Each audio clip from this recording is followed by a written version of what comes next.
with Joe Schwartz. We are pleased this week to bring you an intimate conversation with Dr. Yakir Englander, a dear friend who I'll speak about in a second. But first, take a listen to our amazing theme song.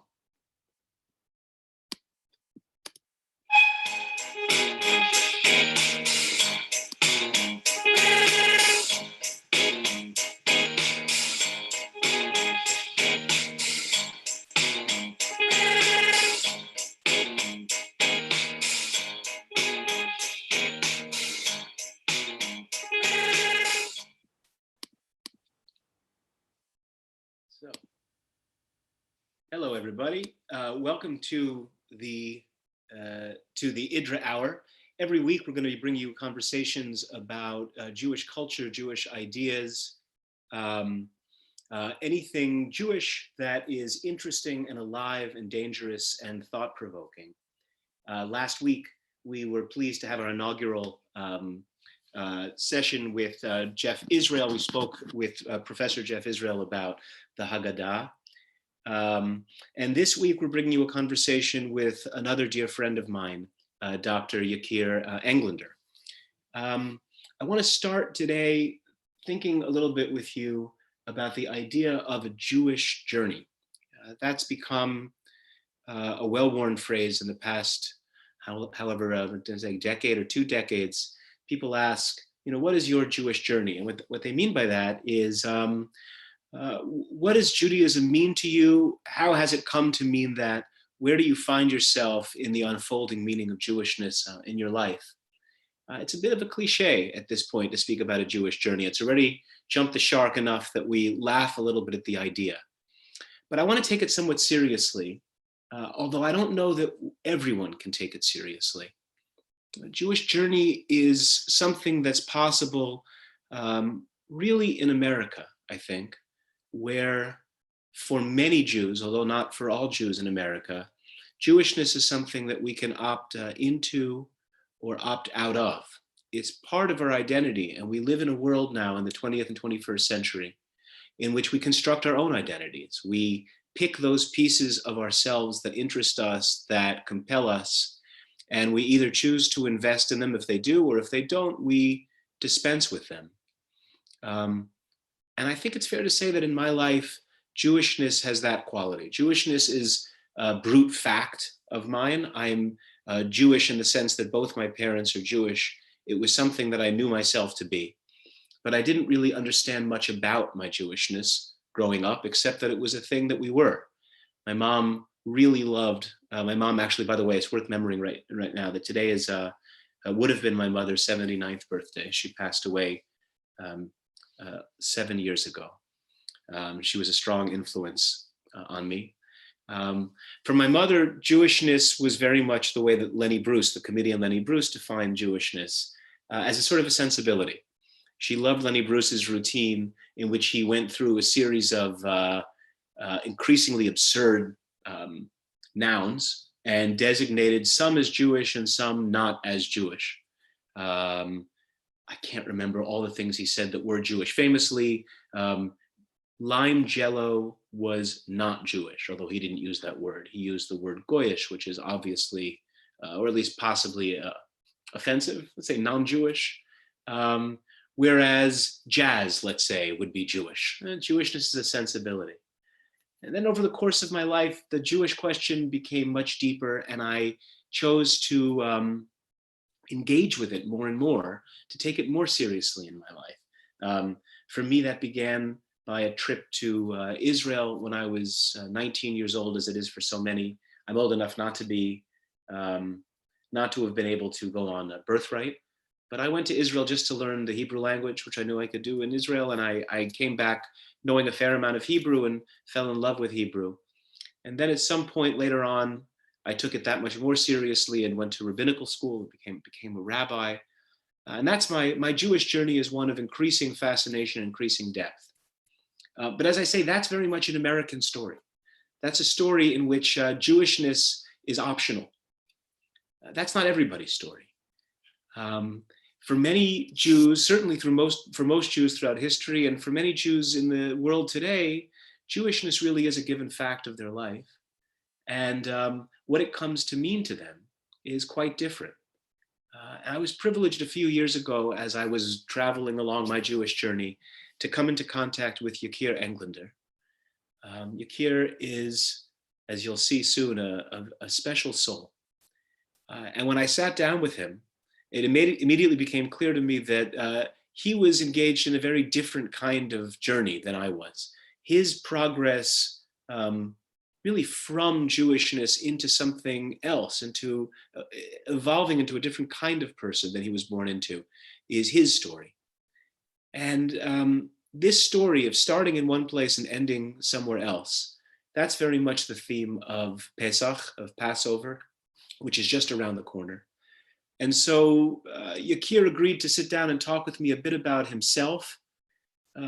He is on one hand a great soul, on the other hand, in some ways shy. So I promised him that we would have an intimate conversation here, talking about his life, and he was not comfortable just making it about him, so about my life as well, and what the story of Passover has come to mean for him, how he sees it as part of his life. So I'm going to text Yakir right now and tell him to join us. And we are really so pleased to have Yakir with us today. I hope you all, while we're waiting for Yakir to join, I hope you're all doing well at home and surviving. I have to say that a week was the last show a week ago, and it feels like much more than a week. We are living through very strange times, very difficult times, in which time is stretching outward, taking along, particularly for those of us who have little children at home. Although I imagine not having little children at home is its own challenge as well.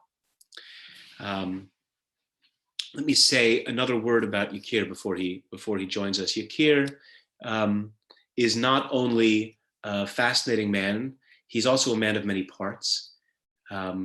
As we'll hear, he grew up in a Hasidic community, in the Vizhnitz Hasidic community, and then immediately went to university and got a PhD, and he's now the author of two books as well, which I expect he'll speak to us about. Hold on, let me let him in here. Here we go. Yakir, are you with us? I am. Hello. Hello. Let's turn Can on you your hear me well? I can hear you very well, but we can't see you yet. Let's see what's the options. Normally there is no problems. I don't see the video option here.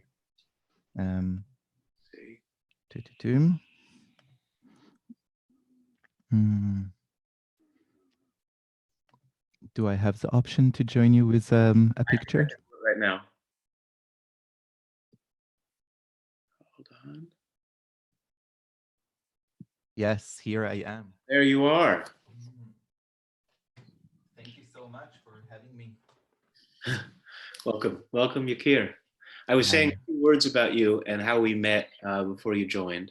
Yeah. So why don't we just, before we get into our relationship, let's just hear a little bit about your background, if that's okay. Yes. So first of all, thank you for having me. Maybe the best way how to introduce myself will be by praying together.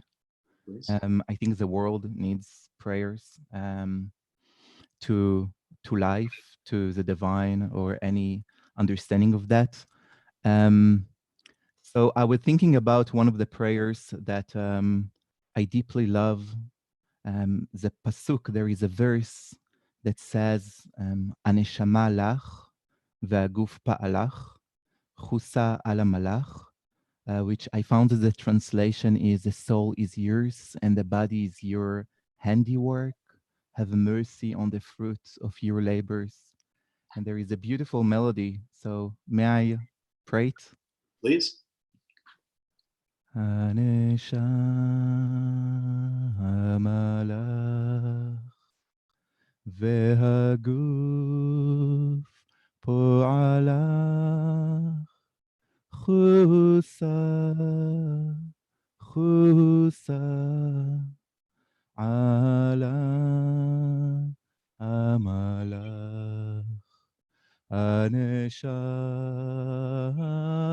הלך והגוף פועלך חוסה חוסה על המלך הנשם הלך והגוף פועלך חוסה חוסה על המלך. Thank you so much. Thank you. You can tell that the chesed is still alive and well within you.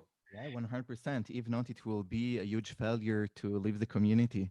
So I mean, that my song. accent was, I didn't do the Hasidic accent. I didn't do like an Shumelach and a Gif Palach. I try to make it more clear to the people who understand Hebrew. So, hi, Rabbi Joe. It's a real gift to be here. You asked me to introduce myself. So I had the gift, like a real gift, a real zchut, to grow up in a modern Hasidic family of the Vizhnitz dynasty. My parents, both of them are coming from Hasidic families, very different. My father was a child, a baby in the Holocaust from Vizhnitz, and my mom from the Alexander dynasty, which is a dynasty that totally was destroyed in the Holocaust. It's mostly from Krakow in Poland and Poland. So I grew up in Bnei Brak in a Hasidic family, but also a little bit more modern since my mom, she's from Belgium. I grew up in the yeshivas, in the yeshiva world, studied there, and my life was, on the one hand, the Talmud, but my body and soul was very Hasidic, is very Hasidic. So I took this project very deeply, like seriously deeply. I tried to immerse myself in what I believed, in the way of how to touch life. This is something that I'm still thinking a lot about. I think that we are walking with the same questions, maybe most of our lives. However, in different times, in different chapters of life, we find different ways how to touch the question. I will not say even answers, because I don't feel that I have any answer, which is maybe something that we're going to focus today. So I grew up there. I loved it. I mean, of course, some parts make me, were hard, but I'm so thankful that I grew up in this world, because the Hasidic world, like probably any other society, they're asking specific questions. And what happened that when I decided to leave, from sociological point of view, the Hasidic world, I found another world that is asking different questions, right? Or they asking the same questions from different perspectives. So I'm very thankful to have this background that, like, constantly walking and asking, where is God? Where is God? And how we as humans, we need to do the best in order to fulfill the reason that we are here. And these questions are fascinating. I think that these questions bring a lot of pain, because any existential question bring and raise pain. However, they are important. And I think one of the gifts of my personal life, and again, it's only about myself, that I had the gift to be born in the Hasidic family, but also thanks God that I'm not there, because I gain so many more voices and so many more flavors and gvanim, different colors of how to touch life. And this is my journey. So yeah. So at what point did you decide you were going to leave that world? And if I can say, what was it that finally persuaded you to leave? Yes. I don't know. My memory, Yerushalmi, he said that Jews don't have history. We have memory. I have narrative. I was living very different. So it's hard question. In a way, from very young age, I felt some distance from some elements inside the Hasidic world, like distinction between gender. I never understood why I can't be together and live together with my incredible sisters, and why they are not allowed to touch the most important text, which is the Talmud. And they only can study, like Bible, which is something that is for women in the Hasidic world. So I never understood it. They are much smarter than me. I had questions about that. I remember that I am at one point, I think I was 18 when I was sent to a therapist who was not ultra-Orthodox, but he was working with a lot of ultra-Orthodox, and he was Orthodox modern one. And I remember that I told him that, and he asked me like, so do you mean that you want to have sex with women?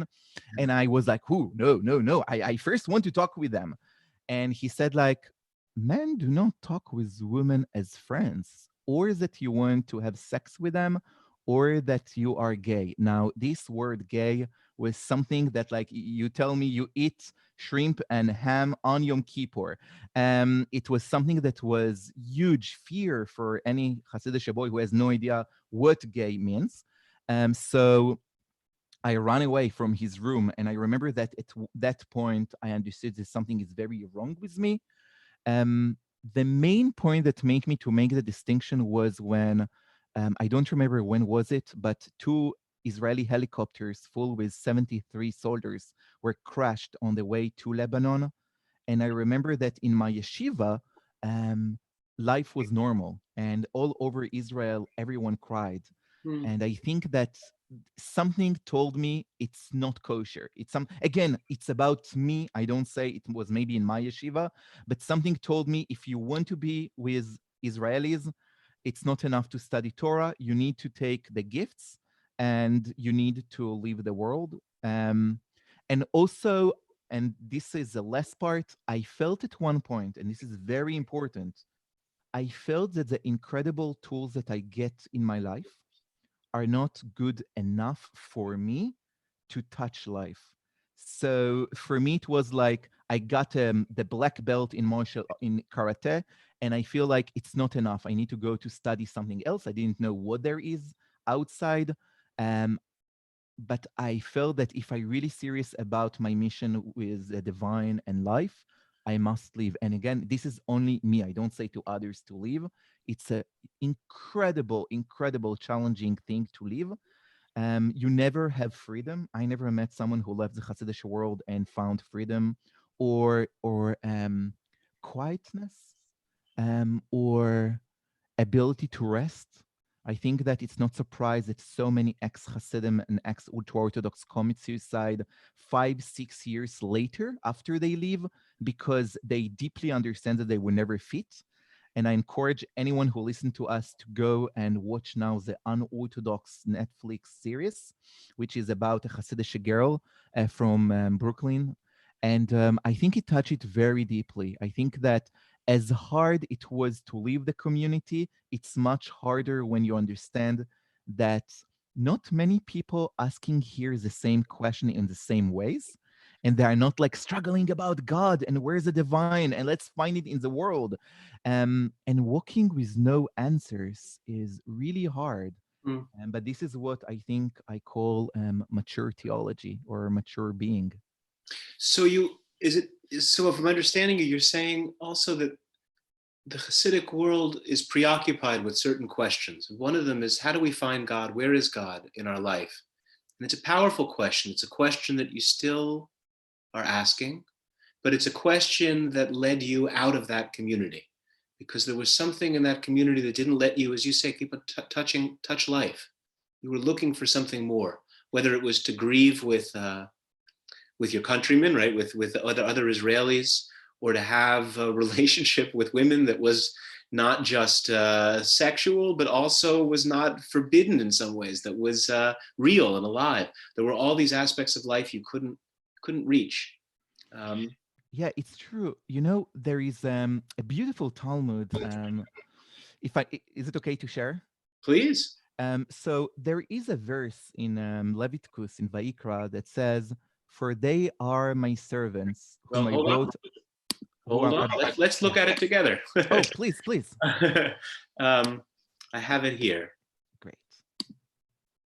Can you read it in, maybe I will read it in Hebrew and you will read it in English? Sure. Can you see the screen? I've shared it here. Yes, I have it. Okay. Yes. Here we go. So it says, yes, כי בני ישראל עבדים, עבדי הם, אשר הוצאתי אותם מארץ מצרים, אני אדוני אלוהיכם. Right. We talked about this a little bit in preparation here, and I went back in. It's interesting. Kili v'nei Yisrael avadim. For the Israelites are my slaves. Now, avadim can be translated in many ways. My servants, my slaves. And then it repeats, avadaihem, right? They're my slaves, whom I brought forth, whom I brought out of the land of Egypt. And then God repeats again, I am the eternal, I am Hashem, Elohechem. Right. Yeah. And then the Talmud, what is, do we have also the Talmud about that? Well, I don't know that. I'm not sure which piece. Okay. So I will tell you. There is a Talmud in Baba Metzia, in the Babylon Talmud in the Tractate Baba Metzia 10a, and I will just say it. Please. It's very short. It says, they are my slaves and not slave of slaves. Which I deeply love. I'm thinking a lot about this statement of the Talmud, where the Talmud actually tried to say, if I understand it well, that God says, if you're going to be my slaves, at least you're going to be the slaves only of me. And this will give you freedom not to be slaves of other things. Or as in Vizhnitz Rebbe said, we are wearing black because we don't want to be the slaves of Paris. Of like the fashion of Paris. It's like they change it every year. We wear for whatever 1,000 years the same clothes, and I think a lot about that, because what actually, and this is what I wish to do with you today, Rabbi Joe, is to think about mature theology. What exactly it says. I think that there is a romantic desire, real desire, human desire, that we will walk with answers. It's like, I am okay to be the slave of the divine, of the Jewish divine, of Judaism, if I know that it will give me meaning, it will give me answers. It will give me answers. This is the issue, right? And I think that it's beautiful. And I really think that people deserve it if this is what they need. But as one of my friends, who is an ultra-Orthodox rabbi who grew up secular Israeli in Tel Aviv, and he is now a Rosh Yeshiva, and he has like 12 kids. And one time when he was upset on the ultra-Orthodox world, he told me, I will tell you what's the problem with them. He said, we are genius inside the Hasidic world to raise kids. We are catastrophe to raise adults. And he said the difference is that kids need answers. You cannot teach kids, you cannot raise kids to be postmodern. In order to be postmodern, first of all, you need to give them modernity. Like if you want to give them to be post-Jews or whatever, post-halacha, you need to raise them with halacha, to fall in love with that in order that they can break it. And what's happening is that we need to walk with questions, and we don't have always the answers. Well, I want to root this conversation in another text, if that's okay. Please. First of all, it's interesting, as a liberal Jew, as a Jew that's never lived inside of the Orthodox world, the idea that we are, Avdei Hashem, servants of God, is an abstract notion. I've never actually lived in a real, enforced way under the command of God, right? And you have. You've lived that way, and then you've also left that kind of servitude for another kind of life. And it's interesting that you said earlier, that ex-Hasidim never really find the freedom they seek, right? So there's a kind of right. First we were slaves in Egypt, and then God made us slaves of God, and then certain brave souls break free of that freedom from God and go looking for a different kind of freedom, a third kind of freedom, a third state. It's not being in Egypt, and it's not being in servitude to God, and yet they're still looking. And maybe that's living with questions. And let me I began this before you came on, talking about how we met one another and how in some ways we're engaged in journeys. We're passing each other in the middle, perhaps, or maybe we're going to now walk. We'll walk together, but we were moving in different directions. Joe, you don't have a chance. We are walking together. We're walking together. Yeah. So, I was walking toward Jewish things, and in some ways you were walking away. And yet, it's worth saying that before I knew you, you were one of the prime movers of Kids for Peace. You were one of the founders of Kids for Peace, which is now a thriving organization to help achieve peace through children in Israel and Palestine. And then you were working for the Israel-American Council, where you still work today, working with the hundreds of thousands of Israelis and their struggles with living in America as well. So you've left, but you've not exactly left, right? But here's a text that I think speaks to us. I mean, if I can cast us in Talmudic roles. But maybe I would just, before the text, I just want to say something. Yeah. There are two kinds of leaving. Yeah. You can leave because you feel that something is wrong. This is not my style. I'm leaving, it's like I leave from sociological point of view. I feel that I walking with so much wisdom, so many songs, melodies, stories, Hasidic, Talmud. I'm walking with that.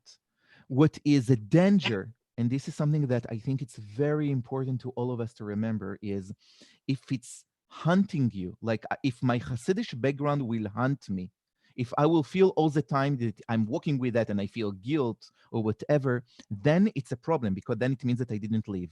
If I would leave and I will not care, it will be so sad for me. It will be the sadness day of my life if I will not care about all the gifts that I got.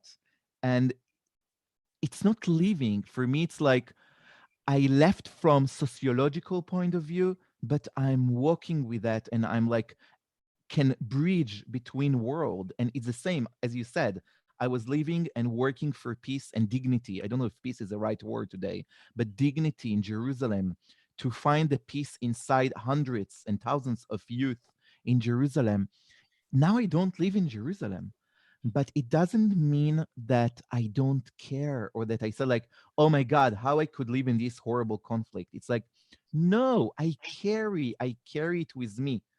My personal journey, my personal closest thing for truth, because I don't know what truth is, told me at one point, you need now to walk to another, not instead, but another beautiful journey that I don't know a lot about. And I'm so privileged that the Israeli American community came to me and said, like, would you like to create our leadership? And like, oh, hell yes. I would work with anyone who come to me and say, Yakir, would you like to help us to be better? Not because I am better, just because I love doing it with people. Let's talk of this talk, because what you say is beautiful, and yet it also seems to smooth over, I think, to make smooth what to me feels also is still rough and difficult. I want to talk about this a little bit more.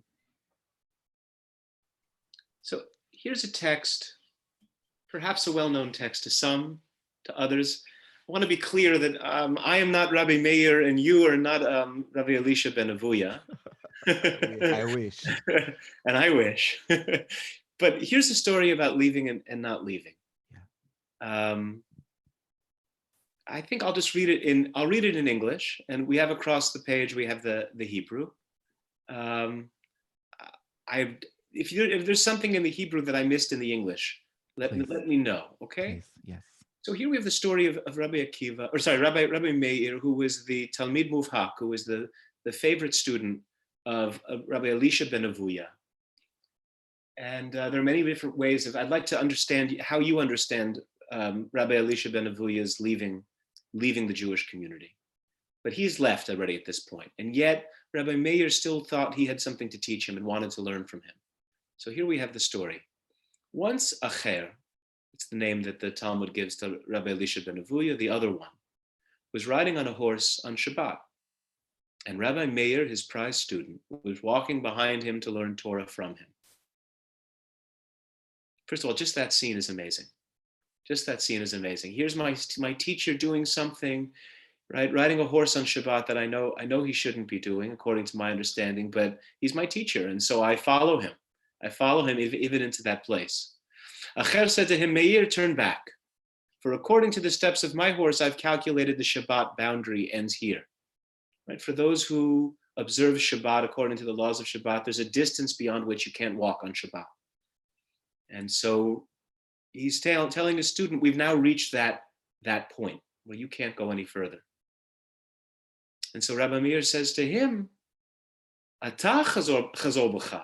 Right? So you too turn back, meaning do tshuva, come back home, come back to this community. Acher replied, I have told you already that I heard a voice from behind the curtain. Behind the curtain means this is God's voice. He has vision of what God is saying, or not. I'm interested in what you think. Behind the curtain calling, return rebellious children, the call to repentance, to tshuva from Jeremiah. Return rebellious children, chutz mi'acher, except for you, Elisha ben Avuya. What a beautiful, beautiful Talmud. Like where today we can find, please help me to find it. In the past 50 years, any theologian, Jewish, Christian, you know what, let's leave the other religions.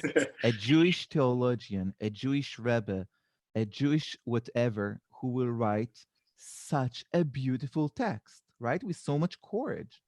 So much here. So much. So I think, first of all, we need to gain back the courage to write incredible texts like that.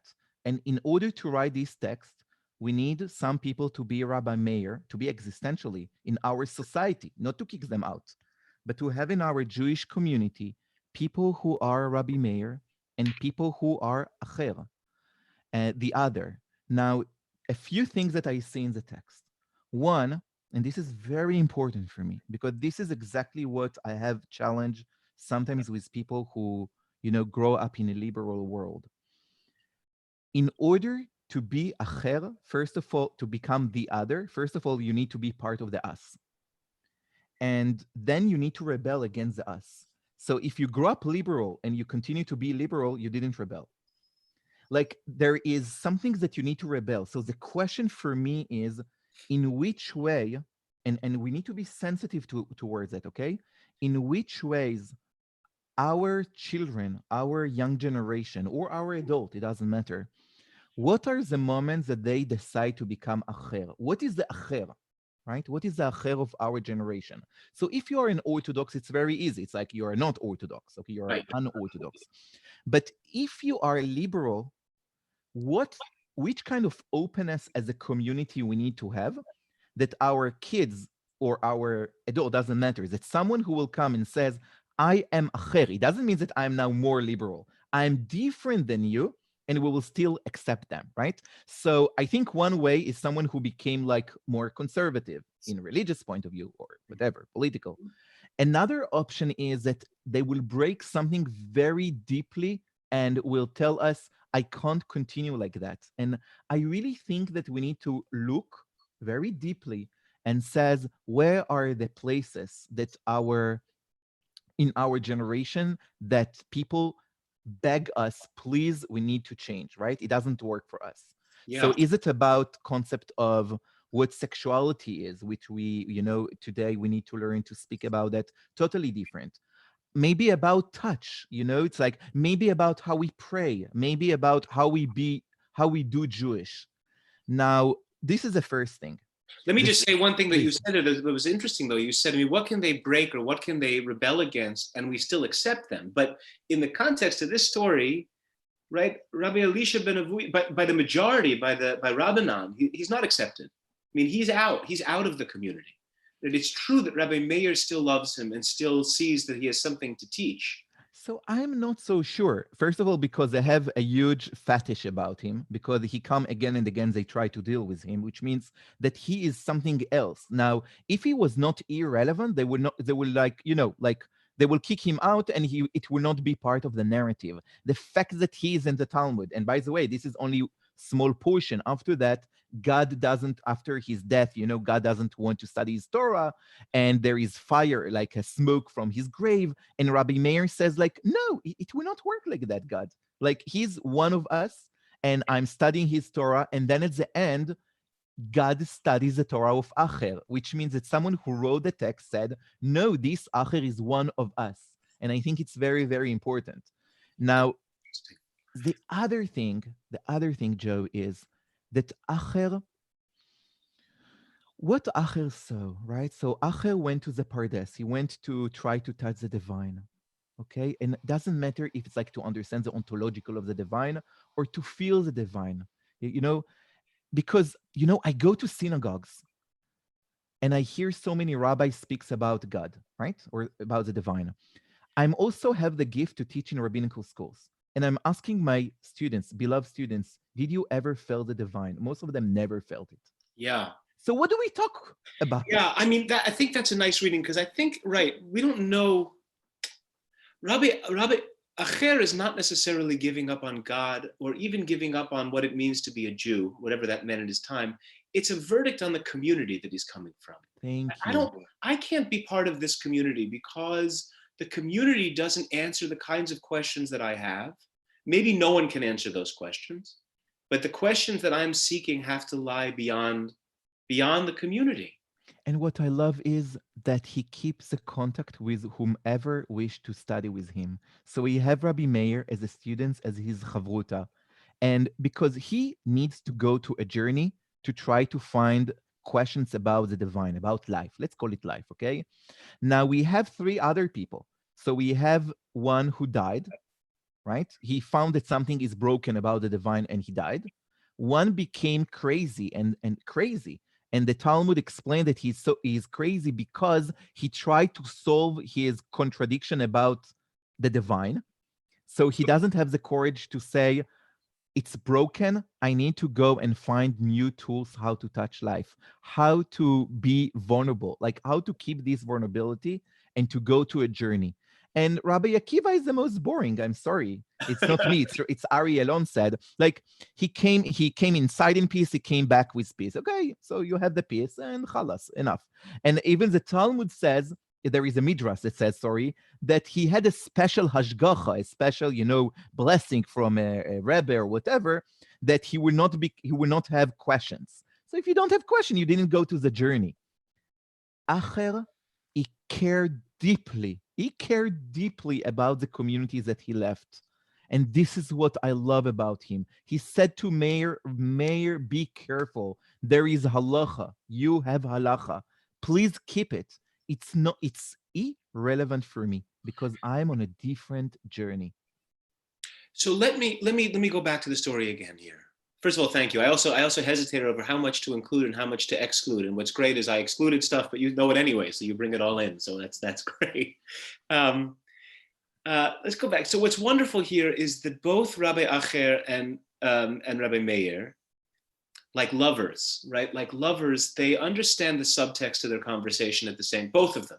It's not that one of them gets the subtext and one of them doesn't get the subtext, which is beautiful. Only good friends can speak, with a double entendre in that way, right? So when Acher says right in the beginning, turn back, we've reached the limit.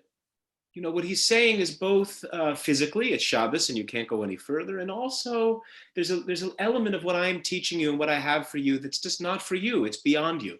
It's only where I can go, because you're committed to things that I'm no longer committed to. But then, wonderfully, Rabbi Meir doesn't take that answer from his beloved teacher, and he says, no, it's not me, it's you. You actually can come back. You can come back in. You tell me to turn back, you turn back. You can do it, which is beautiful. It helps Rabbi Meir also to shift from to have like a childish theology to have a mature theology. I think so too. Right? Because Rabbi Meir, he wants his Rebbe to come back. This is a desire. Like, I want truth. I really want.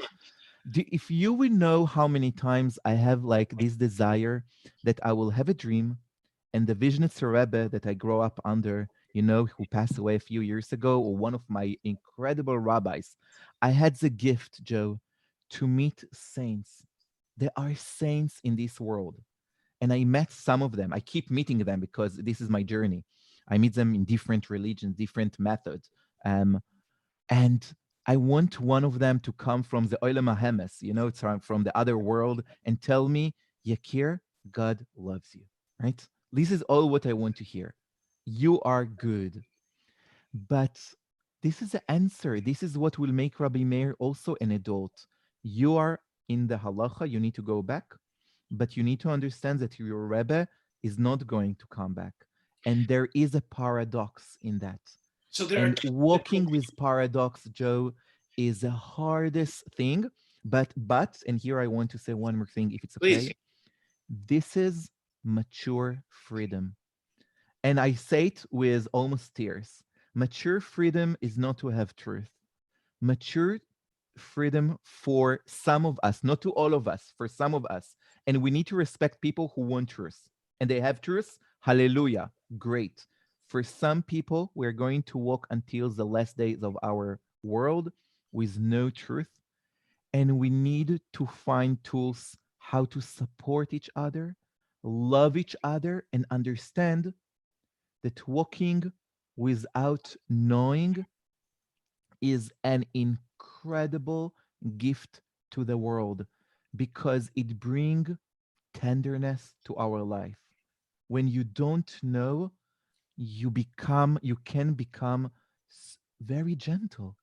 You become gentle. I don't know. So let's start figure out, not in order to find answers, but in order to find different ways how to touch each other. Yeah. Right? Yeah. So when we go to synagogue and we speak about the vine, I think that we need to learn also to say very gently, if you don't feel the divine is also okay, but it doesn't mean that you cannot pray. You can pray to yourself. There is a beautiful Talmud that says that God prays. And the Talmud asks to whom God prays, and the answer, God prays to God. Right. And then the question is, what is the prayer of God? Brochas, it's in Tractate Brochas, page 7. And the Talmud says, Yehi ratzon milfanai, like God pray to himself, herself, that ichbeshu rachamai et kaasai, that my mercy will overcome my anger, which means that God, we all need to pray. And it doesn't mean that we pray for truth. We pray to find the power to become better and to walk in this world. It's not a joke to be a human. This is something that I'm learning as I grow. I'm still very young. I have so much to learn, but I've learned that there is so much courage just to be, so much courage just to be in the world and to be kind in the world and to have the ability and the courage to come and say, I want relationship. I want to be touched. People think that it's hard to ask to touch someone. Do you know how hard it is to ask to be touched? Do you know how hard it is to say, I want to be touched in a way that I need? It's so much shameful, so much shame, so much guilt to say that. Yeah. To say that, it's a prayer. Yeah. And we need to say that. We need to name it. And we need to find the ways how to let people pray, because then they will find the words. Today we are lack of words. And this is what our wisdom, our beautiful tradition, as other tradition, can help us to do. I think there's two mysteries in here. I agree with everything you say, and particularly the courage to ask to be touched and to move through the world without certainties and without answers. But it's not clear to me who in this story is in that situation. Right? Who is the one asking to be touched, and who is the one who is able to walk here without answers? I think both of them, since they speak to each other. They speak to each other, but look what Rabbi Meir says, come back, which you might say, come back to me. Maybe it's a lover in a real way. You touched me, and now you're leaving me, and I want you back. And Rebbe, and Acher says, I won't come back. And not just that, I know you're going to tell me about the possibility of tshuva, that everybody has the possibility of tshuva. Believe me, I've given that sermon many times in my life. And I want you to know that that's true. That is true for all humanity. Yirmiyahu called, Jeremiah the prophet called everyone to tshuva. It's true for everyone, but not for me. I am the exception. I'm the exception. That's exactly what he says. The doors of repentance are open to everyone, but not to me. I wonder what we think about that. I mean, that's a fascinating psychological portrait of a particular kind of personality. I love it. I love it. I mean, listen, I love the questions more than I love the answers Yeah. always. I think that the answers is like when we teach the Jewish theologies that you want the students to know. So it's like, yeah, acher, but he cannot return. I think that sometimes you cannot return because you know too much, which means, in other words, if I appear today, I will decide to come back to be in a Hasidic community. I will become a danger for the community since I know too much. Even if I will shut up and will not share anything, something in the way how today I'm holding my body, I'm holding my sexuality, I'm holding relationship, I'm holding my touch, I'm holding my theology will hurt the Hasidic community. And therefore, my mature decision will be, not that I wish to, but my mature decision will be, you decided to leave, you cannot come back because you can hurt the sensitivity, of this specific community. Yeah. And I think this is a huge mature answer. I think that the desire, Joe, is fascinating because we all want to live like in Disney, in the Grimm, brothers' tales that we kiss and then we live forever. And we do not. We do not. Yeah. Think No, about the right. I mean, you started by saying what are the things that we can break today? What is the boundaries? But just because I have a contrarian nature, I'm looking at the story and I think, there's something very romantic about Acher, about that figure who goes beyond. Famously, Isaac Deutscher, the biographer of Trotsky, when he wrote The Non-Jewish Jew, this wonderful essay about Jews who've left Jewishness behind but retain some essential quality of Jewishness, begins with this story as the prototype of the one who leaves things behind. Increasingly, to me, Rabbi Meir is the surprising one, and maybe in a certain sense, he's you as well, right? And he's certainly me, right? It's not clear to me that Rabbi Meir knows less than Rabbi Elisha ben Avuya. After all, he's his student, right? They know different things. They know know different different things because Rabbi Meir doesn't know what does it mean, what's the feeling of breaking halacha.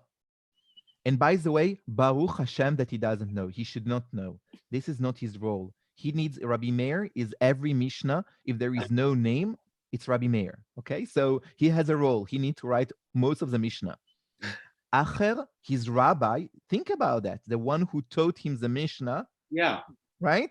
He is the one who breaking every halacha of the Mishnah. Now, I understand that some people think that there is something romantic about that. Honestly, existentially, this is not my story. I'm not proud that I left the community. I don't think that I have courage. People ask me to write about that. I'm not interested.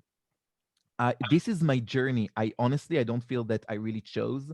I think something life chose for me in a way, not that I reduce my responsibility. I don't see it like that. I don't care. I'm thinking about which kind of life each one of them is leading and what the responsibility or what's the Torah that each one of them need to teach the community. In the time that's remaining, this is related. In the time that's related, I want to look a little bit related to Pesach and how we can talk about this here. You started by singing the beautiful song, Haneshama lach v'haguf po'alach. Actually, there's three questions that come out of that song for me. He talks about the neshama, the soul, and then haguf, and the body, and then it talks about lach, right? Yours, somebody's. All three of those are sort of a mystery, but the soul and the body are directly related to the theme of Pesach, right? So let me just look a little bit here on important text for understanding Pesach. We have 10 minutes. I want to hear your thoughts on this, and I want to share my feelings as well, right? Please. So first, just the opening bit here of the Mishnah. This is a quote from the Gemara Pesachim, which begins with a quote from the Mishnah. It says, "Lefi da'ato shel ben aviv milamdo," right? The way in which we talk about the Exodus depends a lot on who we're speaking to. The way we tell this story depends on the da'at, right? On the intellect, or maybe something else, the spiritual level, maybe life experience, right? The quality of the person we're speaking to. And this goes to what you're talking about with mature theology, right? There are certain people who, not only who before whom we can be more grown up, but if we're not more grown up, we'll lose those people, right? Certain people need to be really spoken to at their level, and not down to. That's a general rule. And then we have the general rule for how we're supposed to tell the story of Yetziat Mitzrayim, of the Exodus. Matchil bignut, right? We start with disgrace, umisayem b'shevach, and we end with praise. Like any good story, we start low and we end high. But then we have a classic disagreement in the Gemara. So what are those different things? Okay, my gnut. Where do we start in this story? So Rav said, Rav and Shmuel were the great Bnei Plugta, right? The great arguing partners. Rav said, "Mitchila ovdei avodat gilulim hayu avotenu." At the beginning, our forefathers were idol worshippers, whereas his sparring partner Shmuel said, "Avadim hayinu." No, we were slaves.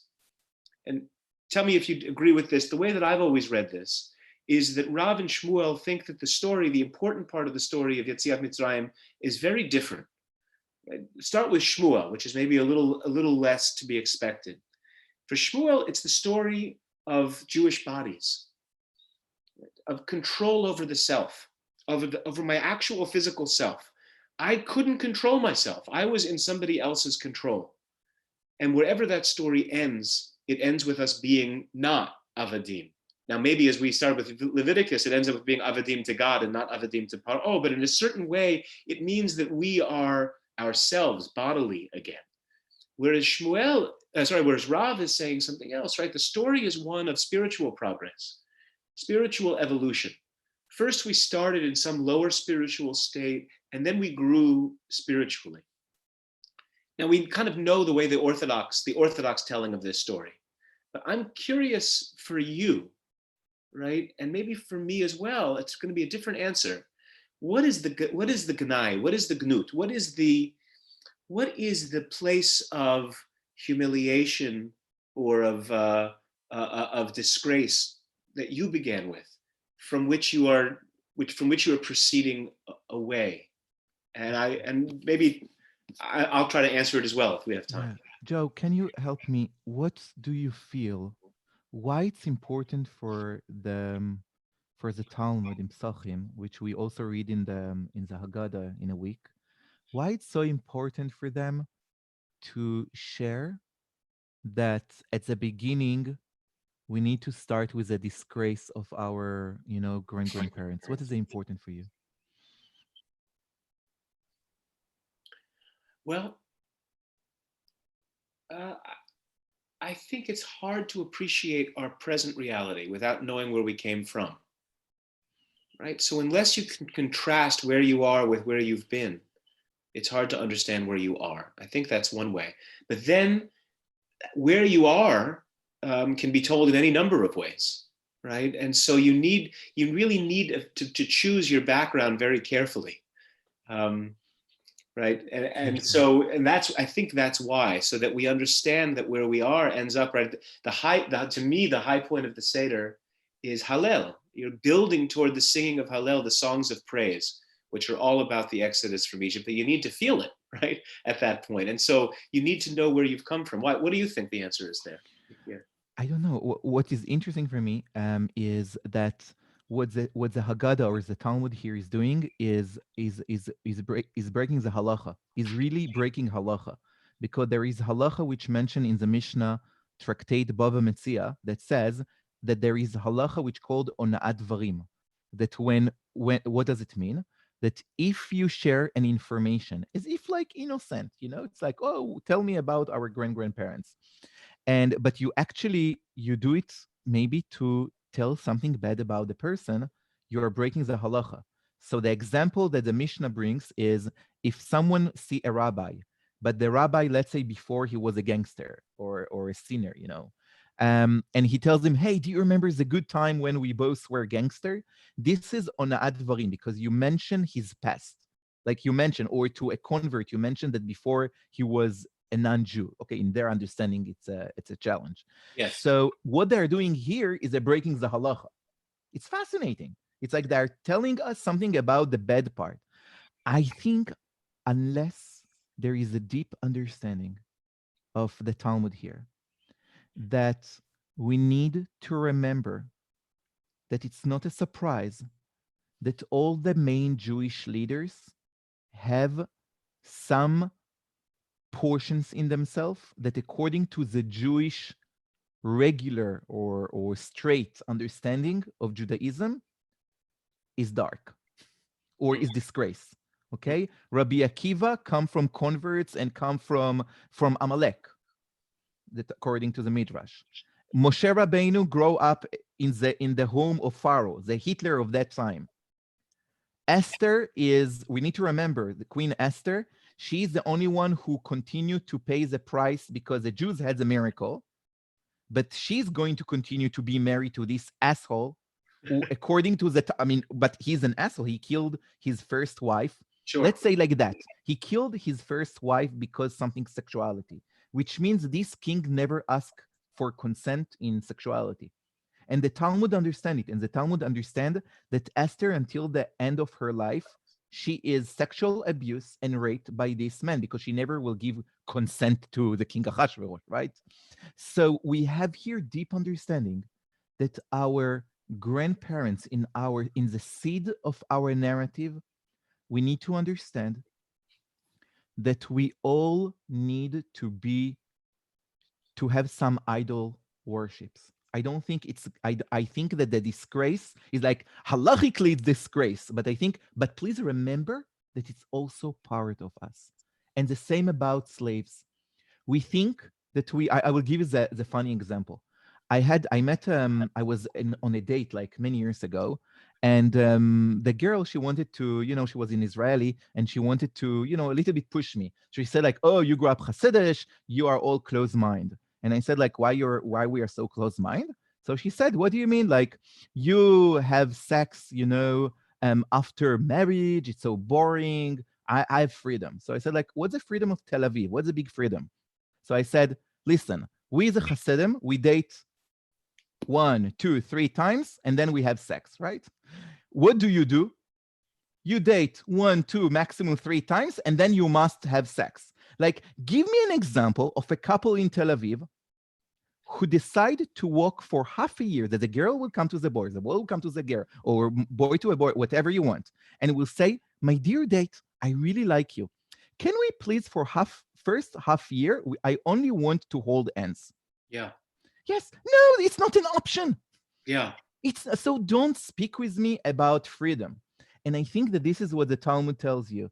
We are all slaves. It's a powerful reading. I mean, it goes back to what you were saying earlier as well, which is that you leave the past, but you don't really overcome the past. The past stays with you, right? So to We're say human beings, right? Matchil bignut doesn't mean we begin it and we leave it behind. It means we all begin with gnut. We all begin with something in us that can be a point of shame, or it can be a point of pride. It can be who we come from. I mean, I think for me, it's, as I said, we're kind of on parallel journeys, or we started by walking, past one another. I think for me, the feeling that I come at all this for silly reasons, for identity construction reasons, that it's a plaything, that it's something that I'm trying on the way I would try on other ideas or fashions, is gnut in a certain sense, especially in this environment where we want to be serious, and yet yet that's also my truth, right? That's also my reality, and there's no kind of overcoming that. I think that's a wonderful, by the way, kavanah, I have to say, for the Seder. If that one piece of conversation from this can be carried with us, it's that rather than thinking of the story of the Exodus as one of leaving Egypt once and for all and finding some new frontier in which we're finally free, rather embracing Egypt. Yeah, I think that if I have a teacher who passed away last year. He was incredible Catholic teacher, Jean Vanier. And he said that if, and I will quote for you, if I recognize also that there is brokenness because I am also broken and that's okay, then there is something that begins to happen. And I think this is what I try. I pray to have the courage to keep walking with. It's like we need to understand that the disgrace is our beauty. The parts of my body, and I learned it a lot in my life now, the parts of my body that for years I was shameful about, they tell an incredible stories. And people who wish for stories because they want to touch and to be touched as humans, they will fall in love with that. The question is how we teach ourselves to hold and to hug and to be proud in a way of our disgrace. And this is, I think, a beautiful thing to go to the Seder today with. Absolutely. Let me just say, as I'm signing off here, that you're the author of a new book on the Hasidic or the Haredi relationship to the body. Right. Yes. Has it been translated into English yet, or it's yes, it was published in Hebrew, and now I finished to translate it in English. And actually, I signed a contract a few days ago. It's still secret, but yeah. How wonderful! But to learn to be touched, even in the midst of our gnut, in the midst of our shame, is a great gift. Thank you so much, Yakir, for joining us. Thank you. Toda rabba. There's so much more to say, and to everyone else, I will see you again at this time next week with special guest Shai Tzabari, the wonderful Israeli musician who will be singing to us and explaining his thoughts on the Seder just before we start Pesach. So a good week to everyone. Stay healthy. Much love.